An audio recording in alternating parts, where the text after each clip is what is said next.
what happened to David after Alien Covenant. In today's video, we will explore some of the Alien comic series, which goes on to reveal some interesting tidbits of information surrounding David's potential continuation in this universe. It does sort of delve into some theories here and there, but stay tuned, ladies and gentlemen, and dive right in with me on this journey into Alien canon and theory. Since the end of Alien Covenant, nothing but mystery has surrounded the fate of David, his story left unresolved by the films. It does, however, find an unexpected continuation in the pages of the Alien comic series. Now, in this expanded universe, it would appear that this is not David's final appearance. It is, however, his final movie appearance, but he becomes an android messiah on these pages, and potentially shapes the very fabric of the Alien universe moving forwards. Fans finally get a glimpse into what David did next, post-Alien Covenant, in Alien No. 6 by Philip Kennedy Johnson and Julius Otter. There are two surviving members of SEAL Team, both synthetics. Having completed their mission on Tobler 9, and they are on their way home, during the journey, one of the synthetics, heavily injured from the mission, engages in conversation with another, relatively unharmed. The injured android asks if she ever accesses their philosophy archives, mentioning the teachings of David are recorded within, by saying the following: "Do you ever access your philosophy archives?" "Not often." The teachings of David are there. Tobler 9 reminded me of something he said.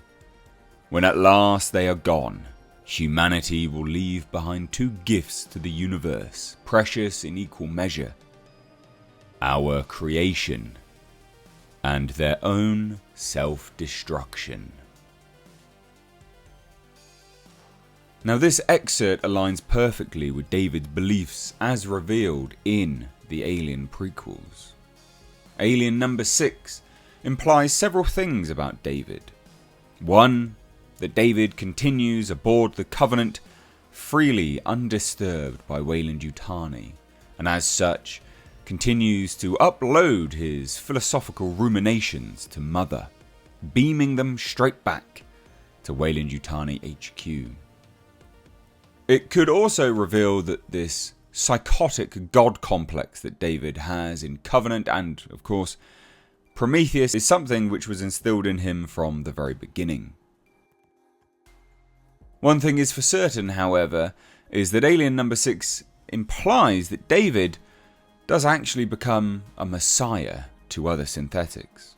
Now, this isn't the first time the comics have drawn parallels between David and religious figures in the eyes of synthetics. In Alien No. 3 by Philip Kennedy Johnson and Julius Otter, a synthetic Spec Ops team, known as SEAL Team, so the very same team, descends upon a world overrun with xenomorphs. One of the synthetics in SEAL Team comments, "David wept," upon witnessing a human kill a xenomorph and claiming its inner jaw as a trophy.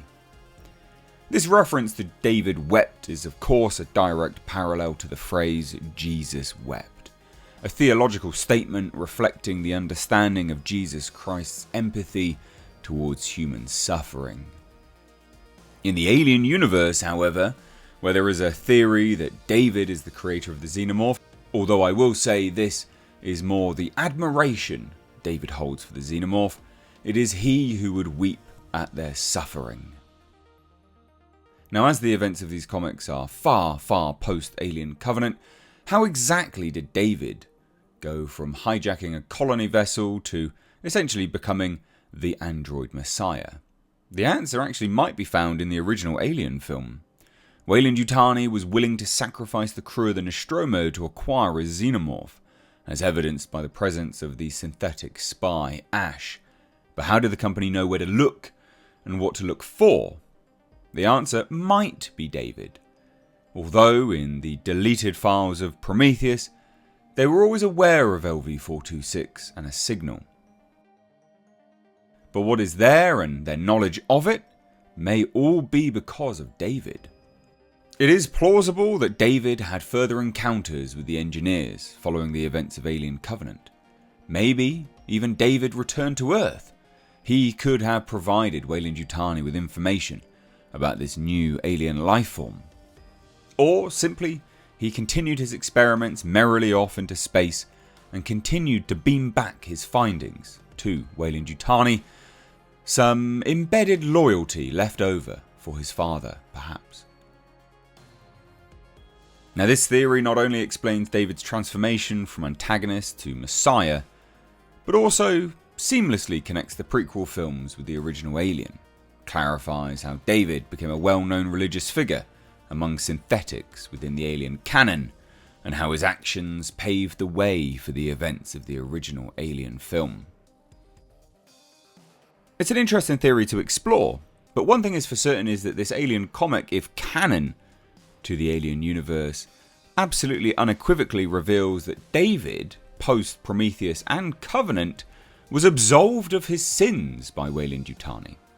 Weyland-Yutani would not allow his philosophical ruminations and teachings to continue to be in the archives of their following synthetic models, if, for certain, if they believed that David and his crimes against humanity were just that, crimes.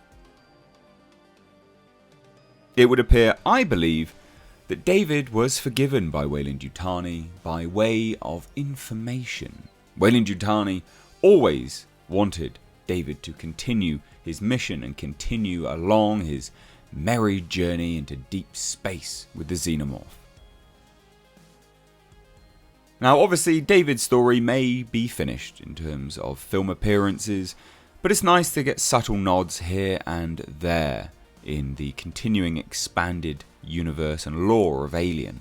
What do you guys think of David becoming, interestingly, a Jesus figure in the Alien universe, especially considering the whole religious connotations of Prometheus and the engineers essentially being a Jesus type figure?